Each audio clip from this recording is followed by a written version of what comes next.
Happening today, California will decide on Proposition 50. That is the measure to temporarily redraw the state's current congressional maps. Mario Ramirez is live in Huntington Beach with more on what voters are saying this morning. Hey there, Mario. Hi, Brooke. That's right. We're at the Huntington Beach Central Library, one of several polling locations here throughout the city of Huntington Beach, opening in just a few hours. Now, everyone should have received, every registered voter should have received one of these special election informational packets. Now, this is a battle over who draws the congressional lines in the state and who holds power in Washington. So let's break down what this vote would mean if you're heading to the polls today, or maybe you already cast your ballot early. Take a look. A yes vote would mean the state would use new congressional district maps starting in 2026. The new maps would be used until the Independent Commission draws new maps after the 2030 census. And a no vote means the current maps drawn by the California Citizens Redistricting Commission will remain the same, remain in place. Now, this is a ballot measure that could let lawmakers, not an independent commission, redraw California's congressional map for the next 3 elections. Supporters say it's about leveling the playing field, responding to Republican-drawn maps in other states. Opponents call it a power grab, warning that it could undo years of fair, nonpartisan redistricting here. And in his final push for Prop 50, Governor Newsom stood with top Democrats yesterday. He called the measure a defensive move to protect representation.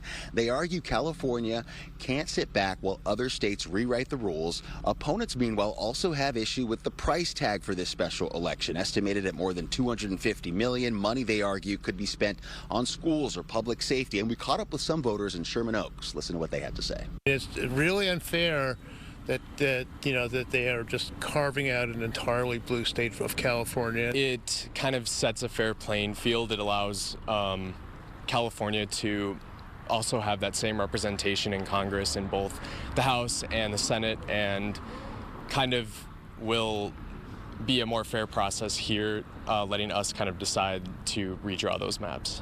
For me, it was about kind of reclaiming a bit of our power.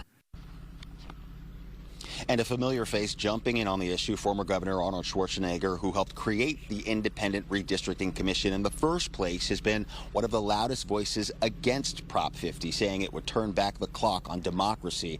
And if approved, the city of Huntington Beach would move into the district of Representative Robert Garcia, a progressive Democrat. That means the city, long led by conservative council, the city council, could soon have one of the most liberal Congress members representing them. So back out here live, it's a simple ballot, only one measure for that special election today statewide. Polls open at 7 o'clock, and we'll talk to voters here throughout the morning on Good Day LA. For now, live in Huntington Beach, I'm Mario Ramirez. Brooke, we'll send it back to you. All right, Mario, thank you. You can ride LA Metro for free today to make voting easier until 3 a.m. Wednesday.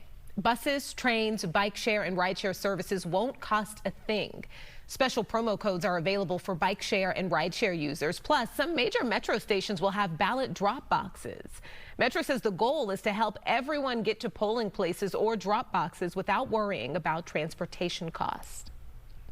Voters are heading to the polls this morning in a handful of races that could give us a better picture of the nation's political climate. Our Election Day coverage continues with Doug Luzader in D.C. Good morning, Doug. Brooke, good morning. No national races, but of course a number of contests in particular stand out today, starting with the New York City mayoral race. There is no denying the momentum behind Zohran Mamdani, the Democratic socialist leading the race for New York mayor. It's a test for the city and for the Democratic Party. Here they have Mamdani, who is clearly leading the party leftward. There's no question about that. And this race does show clear divisions for Democrats, with former Democratic New York Governor Andrew Cuomo now running as an independent, clearly running from behind, along with Republican Curtis Sliwa. Some Democrats don't see this, though, as a widening rift. We are a big tent party, and I think this is going to be a great small example of what the midterms will look like. Candidates that are tailored to the areas that they live in. I plan on ensuring that we don't just win tomorrow, but that we crush it tomorrow. In gubernatorial contests in Virginia and New Jersey, more moderate Democrats are carrying leads over Republicans. And looming over all of these races, President Trump, especially in New Jersey, which could be close. All the reasons that President Trump won a year ago are on the ballot again, and it's the same old tired, I'd say even worse, more socialist policies on the ballot for the other side. They poked the bear, and the bear is poking back. And in California, Democratic Governor Gavin Newsom is pushing a controversial redistricting proposition that would edge out Republican seats in Congress. And, you know, we talk about headwinds for Republicans this year. These 4 states that we're talking about there, New York, New Jersey, Virginia, and, of course, California, are all states that President Trump lost last year.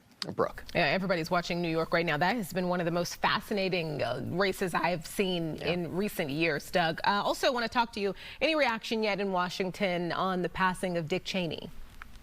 Yeah, I mean, look, 84 years old, you know, it's amazing when you think about it, how long he has been battling heart issues. Right. You know, he had a heart transplant, and yet, you know, he battled on.